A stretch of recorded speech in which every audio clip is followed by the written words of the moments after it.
Smackdown Live 2 days after Backlash, which was not a good show. I've heard so many people despise and hate that show. Look what happened. Raw did absolutely nothing. Smackdown had very little progression on characters. Very little. And after seeing this show, actuality, those progressions really don't mean much. Barely at all.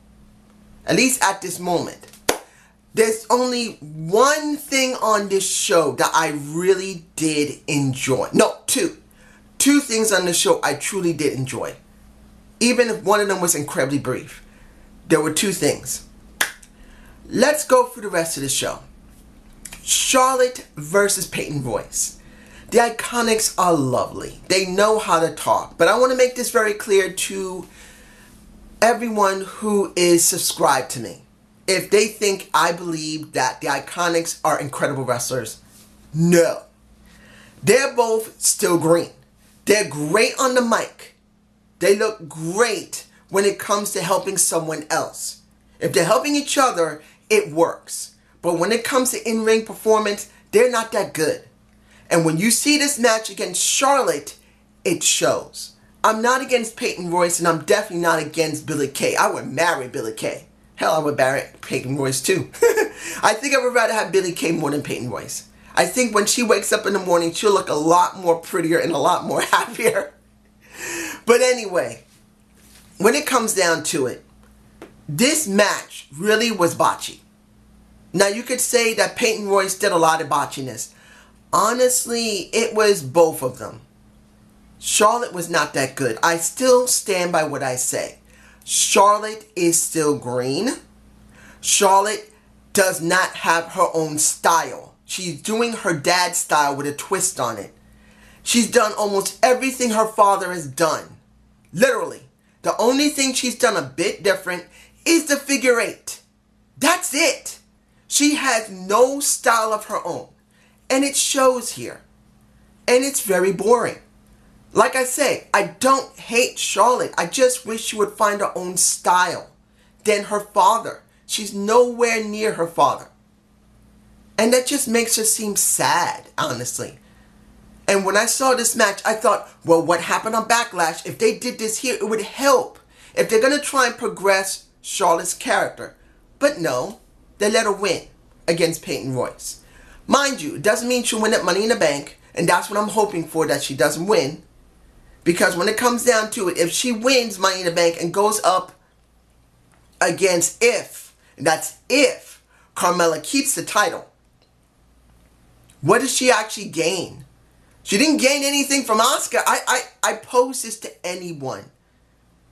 I want to ask you, what did Charlotte gain by breaking Asuka's streak? That's a very valid question. Asuka finally dropped a streak, which it could be a plus or minus for her. Fine.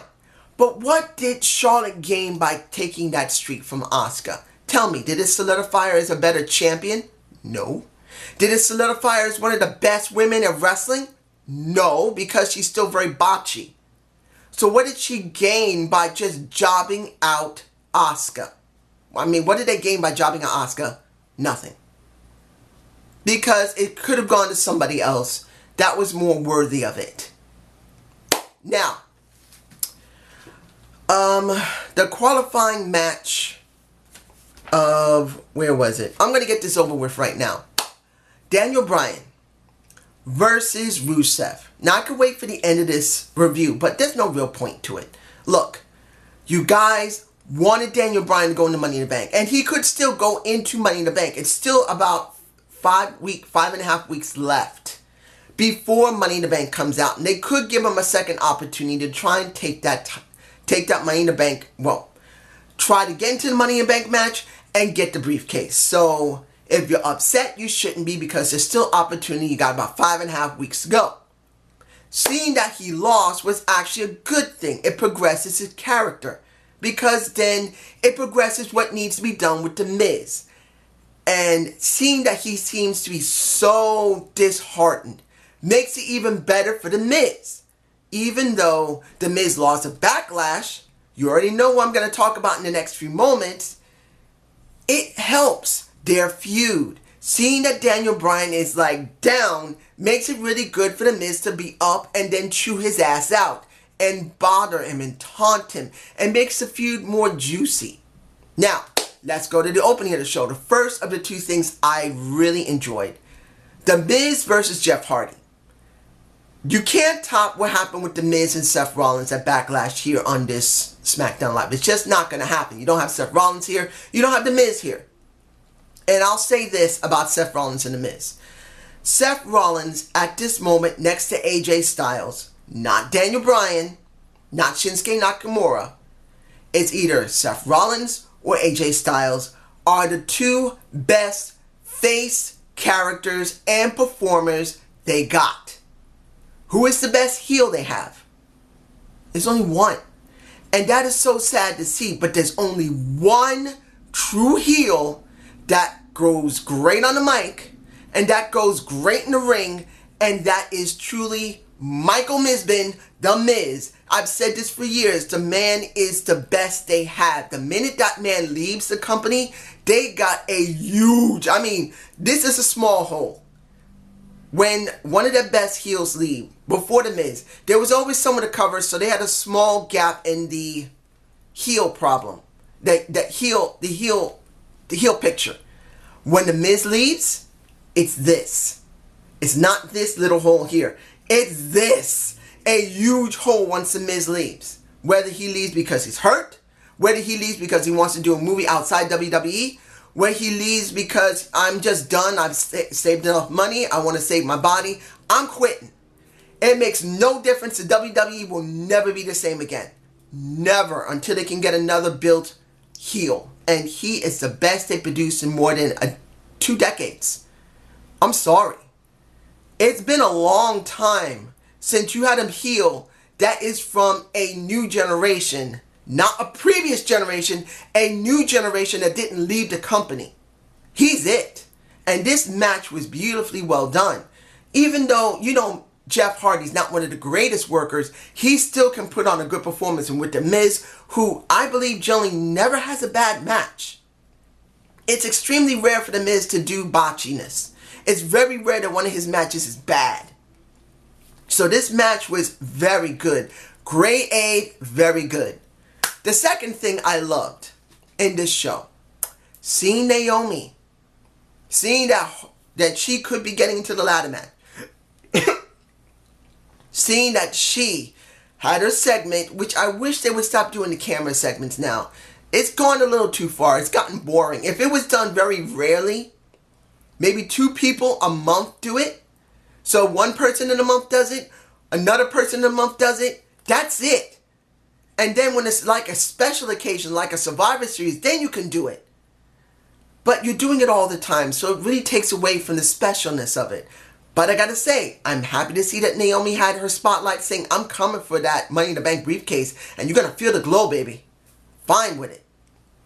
Those were the only 2 things I generally enjoyed about the show. And that's not good. It isn't.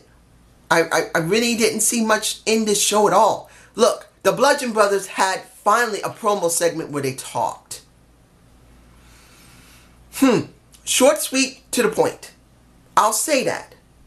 But it was Luke who talked last, instead of talked at all. This is what the problem was. Eric is not as good as Luke. I'm sorry. Why did you have Eric start the thing and then Luke end it? It should have been Luke only. He's a better talker than Eric. He just is. And that took away from that. Mind you, seeing those toys that represented all the tag teams was actually pretty cool. I'm alright with that. But it took away from the entire promo segment when Eric had to talk and Luke ended it. It should have just been Luke talking for them. That's the truth. Then you got New Day. Then you got, well, New Day was not generally involved in having any type of promo in the back, but they were kind of the shadow of what happened with the bar. Last week, Xavier Woods beats Sheamus. Sheamus is eating lunch. This is where it was stupid. That is the most stupidest stereotype I've ever seen. Why would you have Sheamus eating fucking Lucky Charms? Because he's Irish? Are you fucking serious? Yeah, they kind of made it into a joke, but it's stupid to be doing that. Come on. It was stupid to do the Lucky Charms joke. It really was. And then, now I never really had a huge problem with the pancakes, but when they opened up those duffel bags and I saw all those pancakes, it's in my face. It's in my face. I just felt like it was a stupid segment. It was stupid. Particularly, you're only setting up for next week, going into the UK, that there's going to be a tag match between the New Day and the Bar. Who wins gets to choose one of the people from their group to go into the ladder match. Now, there's a reason why I'm not talking much about the match, because there's no reason to talk about the match. It was an average match. I didn't hate Xavier Woods. I didn't hate Cesaro. It was an average match. It wasn't spectacular. It wasn't a top 5-star match. It was just average. And that's kind of sad. Next, the next qualifying match for the women. Becky Lynch versus Mandi Rose. Another gorgeous woman that really needs more time to progress her in-ring style. She's green. It's obvious she's still green. It shows. Now, the little segment that Paige had, and I got something to ask you guys about Paige after this if I don't forget, because I have a tendency to forget. I'm trying to think of all this stuff. But anyway, Paige said that Sonya Deville is barred from ringside. So once they had their match, it was choppy. And it wasn't Becky Lynch who was making it choppy, it was Mandi Rose. I love me Mandi Rose. She's a gorgeous woman that I heard is a very nice person. But doesn't take away from the fact that she's still green in the ring. You got I'll give it to you like this. Out of the earliest crop of NXT women in the last 6 years. 6 years. Six. And I want to make it very clear, I'm not going to mention Asuka in this list due to the fact that Asuka's worked more than 10 years and she didn't really get heavily developed in NXT. Asuka already came in with her own general character. I'm talking about the women who have generally been mainly trained at NXT, who mainly came up through NXT. And even though some of them have worked 3 or 4 years in the business, I'm talking about the ones who started at NXT and really got expanded from there. Not like Asuka, or Mickie James, who generally have already been heavily established. And I'm covering from Paige all the way up to now the women who came in from Absolution as well as from the Riot Squad. There are very few women there are no great women when it comes to wrestling that came from that crop. And I'm sorry, Charlotte is not one of them. She's okay to sometimes good. She is not great.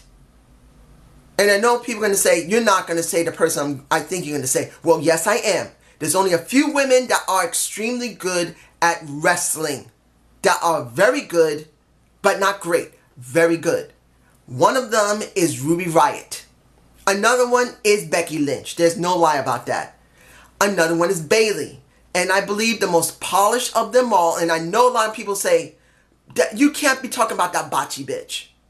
Well, I have to. Because that botchy bitch may be botchy sometimes, but she's more consistent getting the job done than she is botching. And that is Sasha Banks, who should have went to Smackdown where she would have had a better opportunity and more of variation.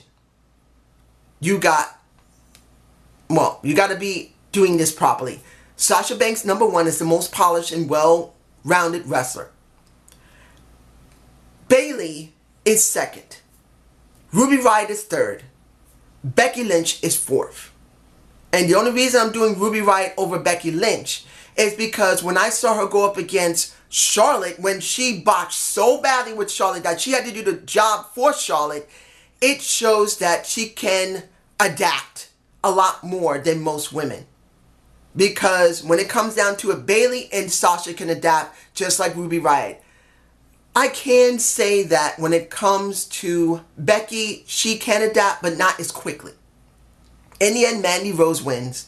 But I really believe Mandi Rose shouldn't have won, and it would have been better if Becky had won, and you let Payton Royce win over Charlotte, it could have helped Charlotte's character, where maybe they could progress her and make her something more than just Ric Flair's daughter, who is boring. And I'm not saying boring because I hate her. I'm saying boring because she's still green. And let's see. Finally, the annoying Carmella. I'm not going to lie. Carmella is boring as hell. She's not great in the ring. But I will say this.